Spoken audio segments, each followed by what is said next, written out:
Hoy en Los retos de la política, el programa del área de ciencia política de la Universidad de Salamanca, está como invitado el doctor Carlos Weisman.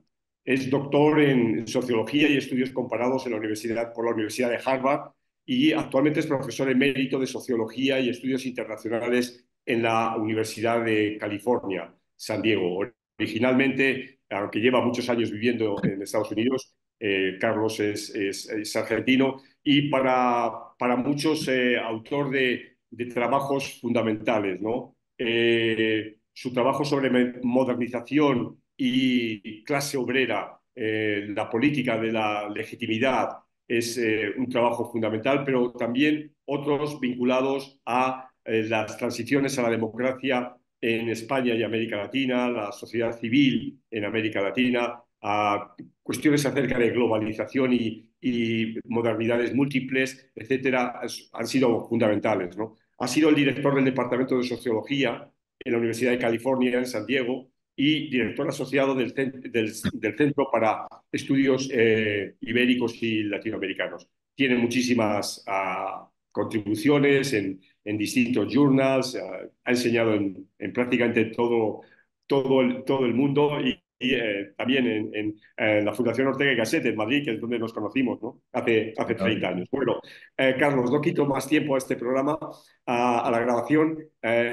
Bienvenido y como reza el título del mismo, ¿cuáles son, en tu opinión, los retos de la política hoy? muchas gracias por la presentación, Manolo. Recuerdo con mucho afecto cuando nos encontramos, cuando yo enseñé en la Ortega, harán 30 años, más de 30 años. Bueno, eh, hay muchas maneras, me imagino, de abordar el tema de los retos de la política. Y se me ocurrió que un ángulo interesante es entender los retos, digamos, los desafíos que enfrenta la política en el mundo actual, desde el punto de vista de la relación entre el cambio social en el que estamos inmersos y las instituciones políticas. O sea, el desafío sería mantener, para los países democráticos, naturalmente, la calidad de la democracia en medio de una transformación radical de la sociedad. Bueno, la sociedad siempre está cambiando. Desde el comienzo del capitalismo, por lo menos, hemos estado, los humanos, inmersos en transformaciones económicas, sociales, políticas y culturales continuas. Pero lo que es característico de la transformación actual es el hecho de que sus consecuencias incluyen procesos sociales y políticos conducentes al deterioro de la democracia. Y sobre eso me querría concentrar. Bueno, cuando Perfecto. hablamos de la transformación en la que estamos inmersos, etcétera, bueno, como dije antes, el mundo siempre está cambiando, pero hay periodos de transformaciones masivas y abruptas, periodos revolucionarios, podemos llamarlos, y este es uno de ellos. Y yo diría que, bueno, lo que sucede cuando existen estas transformaciones abruptas es que las instituciones pueden fortalecerse con ellas o debilitarse. Y eso sucede cuando la gente o una gran parte de la sociedad ve las instituciones existentes como no efectivas para enfrentar los cambios sociales, o por lo menos desde el punto de vista de sus intereses y sus valores. De modo que yo diría, empecemos por ver cuando hablamos de la transformación masiva en que estamos envueltos, ¿en qué consiste? Bueno, yo diría que hay básicamente tres componentes de esta transformación, que son la revolución tecnológica, la globalización y la secularización. ¿Mm? Todas estas cosas suceden al mismo tiempo. Bueno, revolución tecnológica. Vemos, digamos, en las últimas décadas el impacto de la digitalización, la fabricación aditiva, es decir, manufactura sobre la base de impresoras 3D que todavía no existe en gran escala, pero es un proceso que potencialmente podría transformar la industria manufacturera. La robotización, que además de ser ya una realidad en ciertas industrias como la industria automotriz, es una amenaza latente para muchos sectores de la sociedad que ven sus puestos de trabajo reemplazados por robots. La inteligencia artificial, que de nuevo es algo que está en sus comienzos, que tiene, tendría consecuencias potenciales masivas y que todavía no entendemos muy bien. Ahora, lo que todos estos procesos tienen en común es el hecho de que implican desempleo tecnológico, o sea, el viejo tema de que las máquinas reemplazan a los trabajadores. Pero la diferencia esta vez es que no estamos hablando, como en el comienzo del capitalismo, de las máquinas que reemplazan a oficios tradicionales o a lo largo del desarrollo del capitalismo, las máquinas que reemplazan trabajos, puestos de trabajo de baja cualificación. Este es un desempleo tecnológico que afectaría a todas las clases sociales, a todos los niveles de cualificación. Eh, bueno, es muy conocido el pronóstico de la OSD digamos, sobre el impacto de la digitalización y la robotización. Un viejo estudio de la Universidad de Oxford, creo que Frey y Osborne, según el cual más de la mitad de los puestos de trabajo son susceptibles de reemplazo por robots.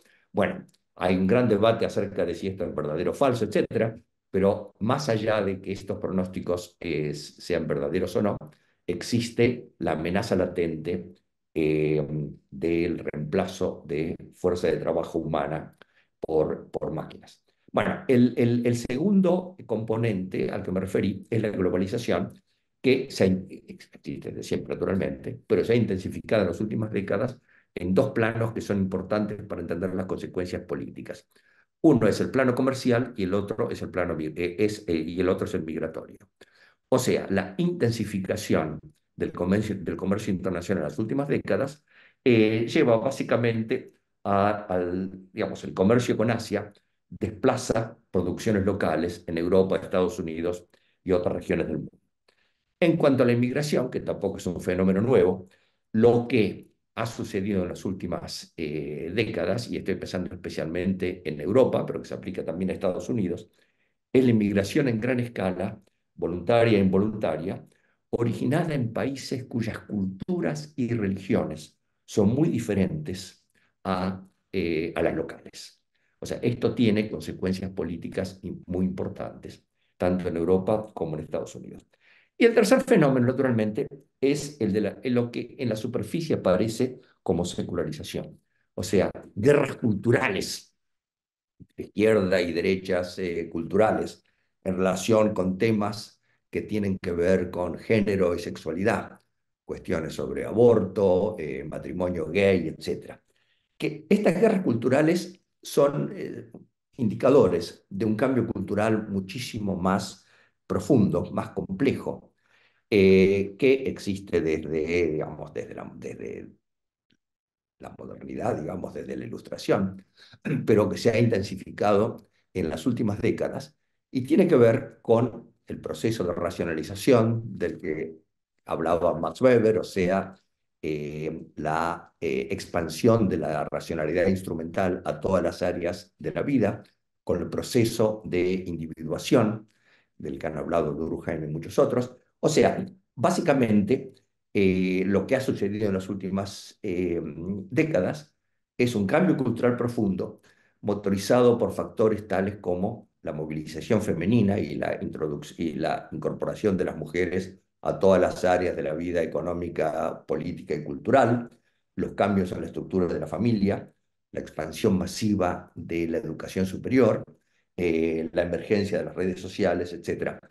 Y yo diría el mejor resumen de este cambio masivo en la economía, la sociedad, la política y la cultura, lo encontramos en Marx con su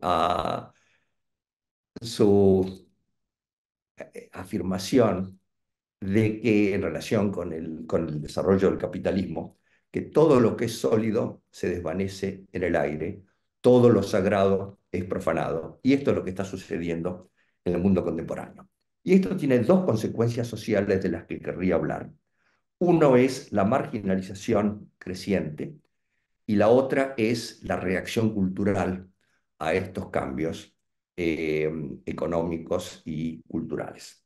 Bueno, la marginalización creciente es naturalmente el producto de la revolución tecnológica y la globalización comercial.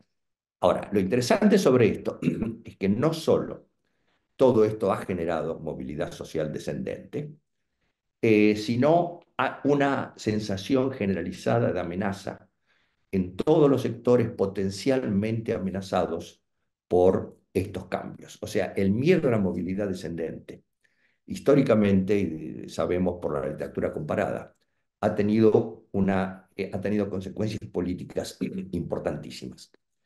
Lo que vemos es en las sociedades en Europa, en Estados Unidos, es, por un lado, movilidad descendente para ciertos grupos, por ejemplo, trabajadores en muchas de las industrias manufactureras, la amenaza o miedo a la movilidad descendente en muchos sectores de la sociedad, la dificultad para los jóvenes a integrarse de manera estable a la estructura ocupacional.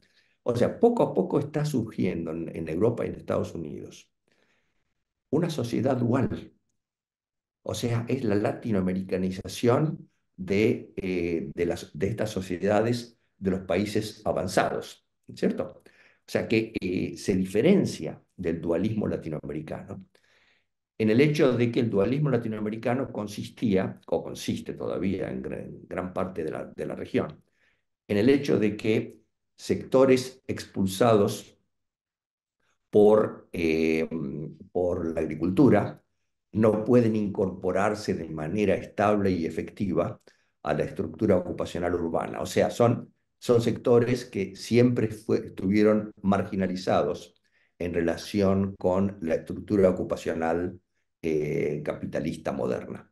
Mientras que lo que está sucediendo en Europa y Estados Unidos es la transformación de gente que estaba efectivamente integrada en participantes, digamos, miembros del sector no integrado, informal, etcétera. O sea, gente que eh, tiene trabajo, pero trabajo de muchísima menor calidad, muchísimo menor salario que el que tenía antes o que hubiera podido tener antes si no hubieran existido estos cambios sociales. Gente que trabaja de manera intermitente, part-time, etcétera, etcétera, y no puede vincularse de manera más estable a la estructura ocupacional. Eh, y esto es una diferencia muy grande con periodos anteriores en la historia del capitalismo. Porque en periodos anteriores de la historia del capitalismo, digamos, suponte la industrialización europea o norteamericana, en el siglo XIX y gran parte del siglo XX, sectores movilizados se integraban de manera efectiva, de manera estable, a la estructura ocupacional. O sea, la gente experimentaba movilidad social ascendente. Mientras que lo que está pasando es, ¿no?, que el capitalismo está en crisis, el capitalismo sigue funcionando muy bien y desarrollándose, etcétera, pero sectores importantes de la sociedad experimentan movilización eh, movilidad social descendente. O sea, eh, el desarrollo del capitalismo en el periodo actual es expulsivo, mientras que en periodos anteriores era inclusivo. Y naturalmente sabemos que la movilidad social descendente, tanto la experimentada como la que es producto de la amenaza de experimentarla, produce naturalmente un descontento muy grande. O sea, y que se manifiesta en la política. O sea, los que han perdido puestos de trabajo eh, no solamente han experimentado caídas en sus niveles de vida, sino que han perdido su identidad profesional, el grupo de pertenencia al que pertenecían, etcétera. Los que se sienten amenazados por la movilidad descendente y que en muchos casos no es un sentimiento realista, sí, sí, pero lo sienten de esa manera, sienten una inseguridad profundísima, que como sabemos, los científicos sociales tiene un impacto muy fuerte sobre la política. Y básicamente el argumento, si yo quisiera resumir todo lo que tengo que decir hoy, Sí. una proposición, diría, el dualismo mata la calidad de la democracia. Básicamente, la ciudadanía efectiva, o sea lo que llamamos ciudadanía, que es la articulación de demandas y apoyos, es articulación autónoma. O sea, si no tenemos ciudadanos con capacidad de participación autónoma, no podemos tener una democracia de calidad. Esto lo sabemos desde Aristóteles, y es un argumento más o menos de este tipo, con lo que, por lo menos en la Sí, traducción, se llama clase Carlos, media. Carlos, Sí, te has referido en un momento a la seguridad. Yo quería incorporar la idea de la seguridad en función de la violencia que se claro, impone en muchas ciudades latinoamericanas y sí, en la omnipresencia del crimen organizado, ¿no? De esta multinacional que reta a los estados o que se impone incluso sobre los estados, ¿no? Lo acontecido recientemente en Ecuador se suma a lo que viene aconteciendo desde sí, hace años en sí, México, en Colombia, por supuesto en Venezuela, en otros sí. países, ¿no? En Honduras y demás. Mira, claro, mira, esa es una manifestación extrema del dualismo. Ahora, yo creo que una manifestación tan extrema del dualismo sucede en sociedades en las cuales las naciones son débiles. O sea, yo no esperaría que en Europa o en Estados Unidos haya semejante manifestación digamos, semejante centralidad del crimen organizado. Pero claramente en una sociedad dual, con instituciones débiles, pasan muchas cosas que no son conducentes no solamente a la democracia, sino a la seguridad mínima de los ciudadanos, incluyendo naturalmente el crimen organizado.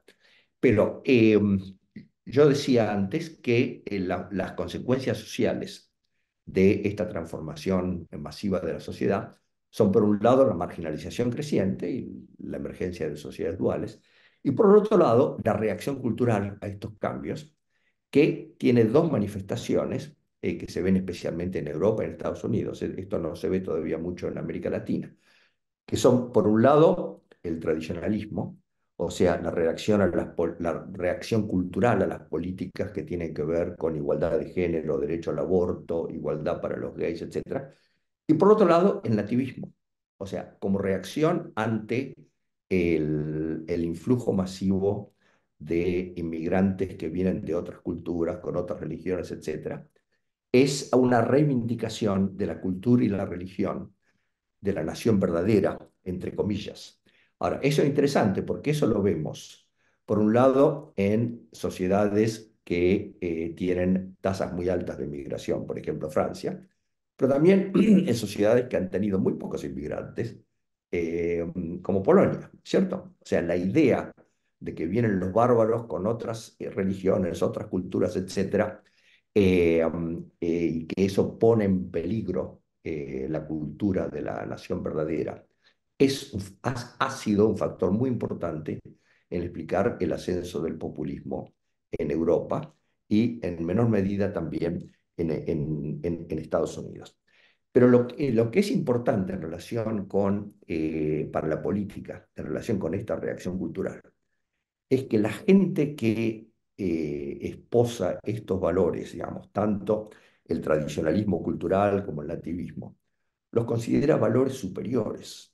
Superiores porque son fundamentales, son esenciales, son superiores al respeto por las reglas de la democracia, ¿cierto? O sea, cuando tienes un sector importante de la sociedad pensando de esa manera, bueno, la democracia está en peligro. Y así es como aparecen las consecuencias políticas de esta transformación y sus consecuencias sociales, que son la emergencia del populismo. ¿M? Digamos, el norte se latinoamericaniza. O sea, tanto en Europa como en Estados Unidos aparecen movimientos populistas que pueden llegar a ser fuerzas políticas mayores en sus sociedades. Si hoy hubiera elecciones en Francia, es muy posible que lo ganaría el Rassemblement National de Marine Le Pen.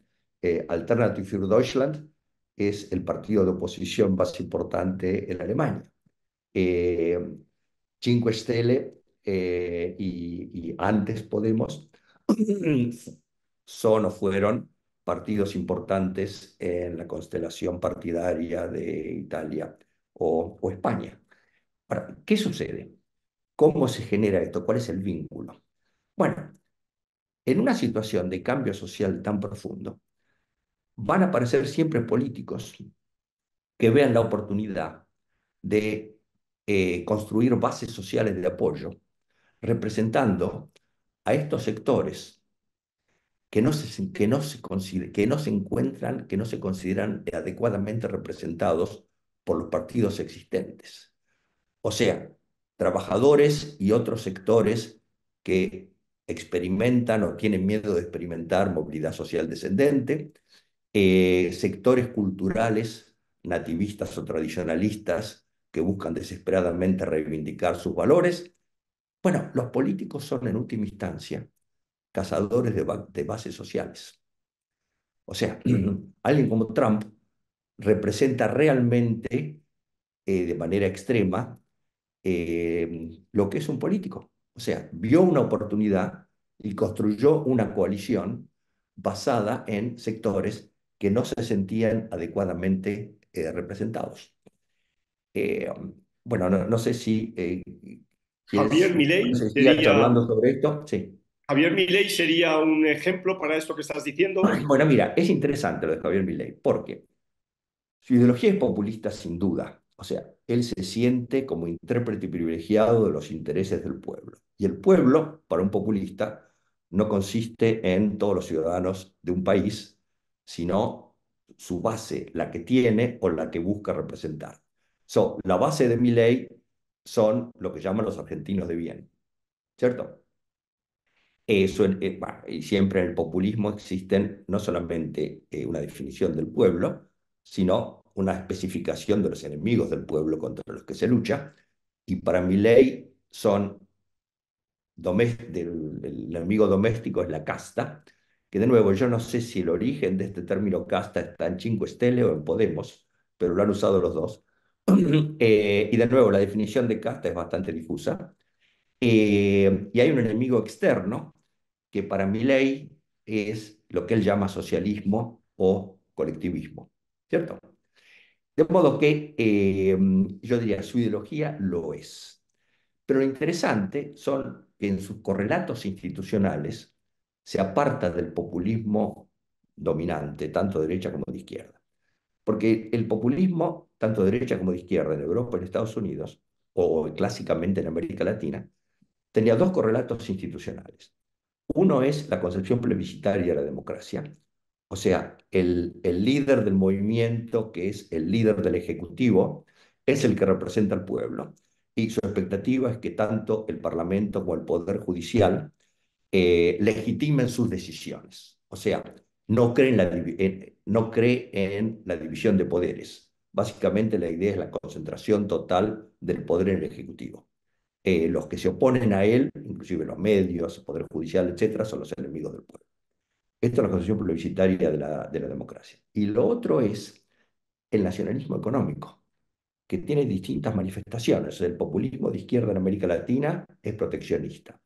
El populismo de derecha en Estados Unidos también es proteccionista. En Europa es soberanista, o sea, defendiendo la soberanía nacional frente a las instituciones paneuropeas, etcétera. Pero el populismo de derecha latinoamericano, estoy pensando en Milei y en Bolsonaro, es antiestatista en economía. De modo que los correlatos institucionales son un poco distintos en las dos regiones. Digamos, la concepción plebiscitaria de democracia es perfecta, digamos, está en todos. Pero el segundo correlato, que es el nacionalismo económico, está presente en el populismo de izquierda y de derecha en América Latina perdón, de izquierda a derecha en Europa, en el populismo el populismo norteamericano de derecha de Trump y el populismo latinoamericano de izquierda.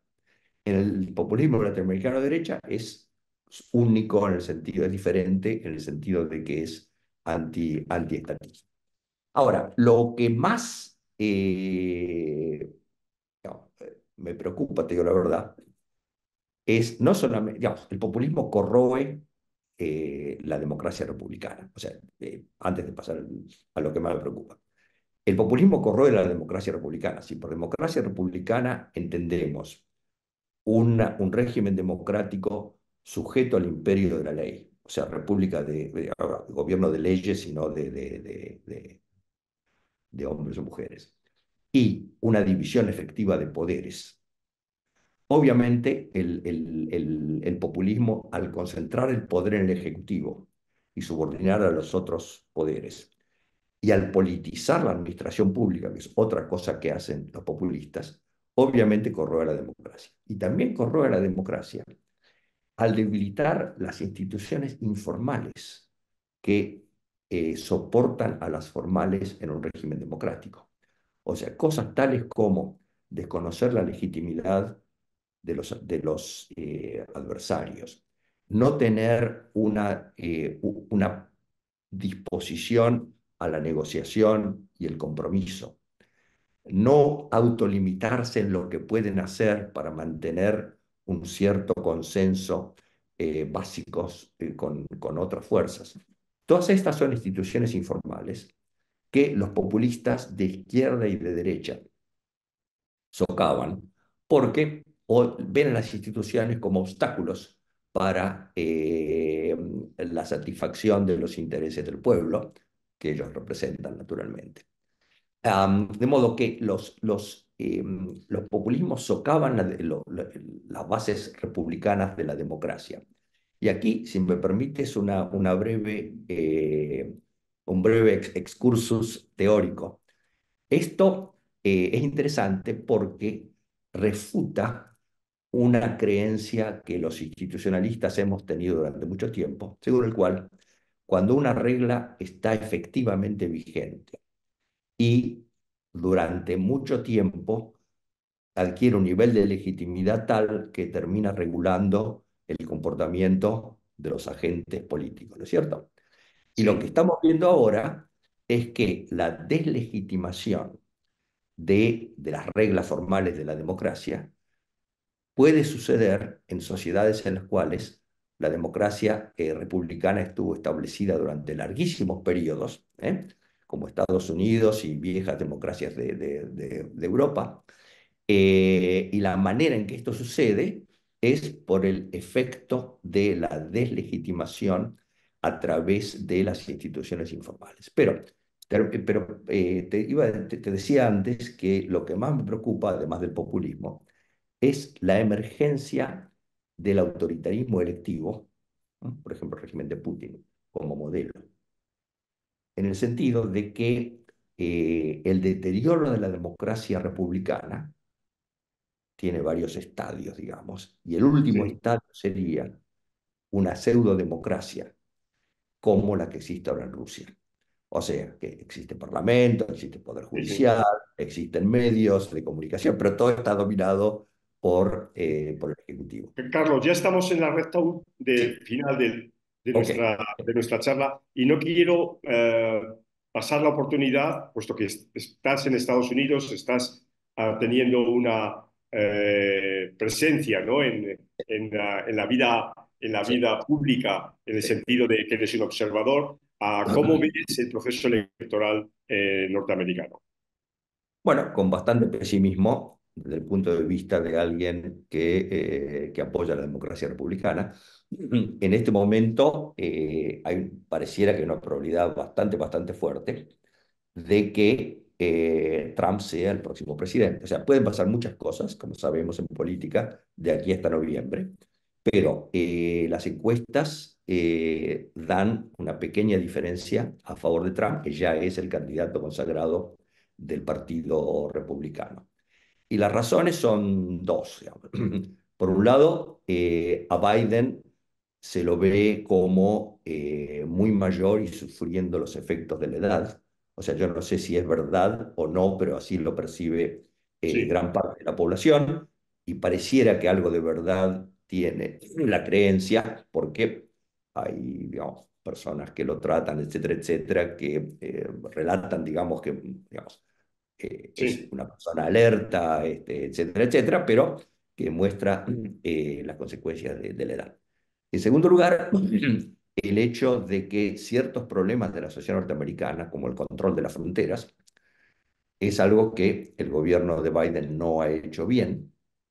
O sea, el control de la inmigración ilegal en la frontera con México ha sido bastante deficiente y los republicanos han usado de manera muy, pero muy efectiva este hecho. Y hay cosas tales como logros reales del gobierno de Biden, tales como externamente la revitalización de la NATO y la manera en que enfrentó distintos conflictos internacionales ha sido muy, pero muy efectiva, especialmente en comparación con los gobiernos anteriores de Trump. La economía está funcionando muy bien en términos de la caída de las tasas de inflación y de desocupación, pero son cosas que el común de la gente no parece valorar lo suficiente. De modo que, de nuevo, pueden pasar muchas cosas de aquí hasta noviembre, pero en este momento pareciera que hay una probabilidad fuerte de que Trump sea el próximo presidente, lo cual tendría consecuencias bastante complicadas, no solamente para Estados Unidos, es un proteccionista además de populista, exactamente. sino para el mundo, Sí. especialmente para la NATO, Europa, etcétera. Bueno, nos quedamos con esta preocupación. Carlos, muchísimas gracias por Bueno, estar gracias por invitarme. con la Universidad de Salamanca en este programa. Un fuerte Perfecto, abrazo. muchas gracias y nos vemos.